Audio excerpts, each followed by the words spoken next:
बहुत समय पहले एक राज्य में एक खूबसूरत रानी रहती थी। एक दिन उसने सफेद बर्फ को देखा और बोली, काश मेरी एक बेटी हो, जिसकी त्वचा बर्फ जैसी सफेद, होंठ गुलाब जैसे लाल और बाल काले बादलों जैसे हों। कुछ समय बाद उसकी एक प्यारी बच्ची हुई, स्नो व्हाइट। लेकिन थोड़े ही दिनों बाद रानी का निधन हो गया। राजा ने दूसरी शादी कर ली। नई रानी बहुत सुंदर थी, लेकिन उससे भी ज्यादा अहंकारी और जालिम। उसके पास एक जादुई शीशा था, जो सच बोलता था। हर दिन रानी पूछती, आईना, आईना, बता, दुनिया में सबसे सुंदर कौन? और शीशा कहता, आप महारानी जी। लेकिन एक दिन शीशे ने कहा, दुनिया में सबसे सुंदर अब आप नहीं, स्नो व्हाइट है। यह सुनकर रानी जल गई।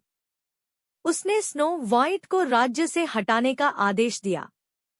लेकिन स्नो व्हाइट किसी तरह जान बचाकर जंगल भाग गई। वहां उसे एक छोटा सा प्यारा सा घर मिला। घर के अंदर 7 छोटे बिस्तर, 7 छोटे बर्तन और 7 कुर्सियां थीं। यह घर था 7 बौनों का। जब बौने वापस आए, उन्होंने स्नो व्हाइट को देखा। वह मासूम थी, डरी हुई थी। उन्होंने उसे अपने साथ रहने की अनुमति दे दी। धीरे धीरे स्नो व्हाइट और 7 बौने प्यार से रहने लगे। वह खाना बनाती, सफाई करती, उनसे हंसती खेलती। जंगल में खुशियां लौट आईं। लेकिन एक दिन जादुई शीशे ने फिर रानी को सच बता दिया, स्नो व्हाइट अभी भी जिंदा है। रानी ने रूप बदलकर एक बूढ़ी औरत का भेष बनाया और जहरीला सेब लेकर पहुंची। उसने मीठी आवाज में कहा, बेटी, यह सेब खा लो, बहुत मीठा है। मासूम स्नो व्हाइट ने सेब खाया और गहरी नींद में चली गई, ऐसी नींद जो मौत जैसी थी। जब बौनों ने उसे देखा, वे रो पड़े। उन्होंने उसे कांच के ताबूत में सुला दिया, क्योंकि वह नींद में भी परियों जैसी सुंदर लग रही थी। दिन बीतते गए। एक दिन पड़ोसी राज्य का राजकुमार वहां आया। उसने स्नो व्हाइट को देखा और पहली नजर में ही उससे प्रेम हो गया।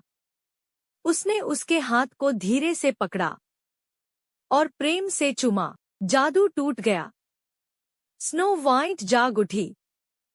पूरे जंगल में खुशी फैल गई। बौने नाचने लगे, पक्षी गाने लगे। राजकुमार स्नो व्हाइट को अपने राज्य ले गया। दोनों की शादी हुई। बौने हमेशा उनके दोस्त बने रहे। और दुष्ट रानी, उसे उसके घमंड की सजा मिली और वह कभी खुशी नहीं पा सकी। संदेश, सच्ची सुंदरता दिल की भलाई में है। जलन और घमंड बर्बादी लाते हैं। प्यार, दया और सच्चाई हमेशा जीतते हैं।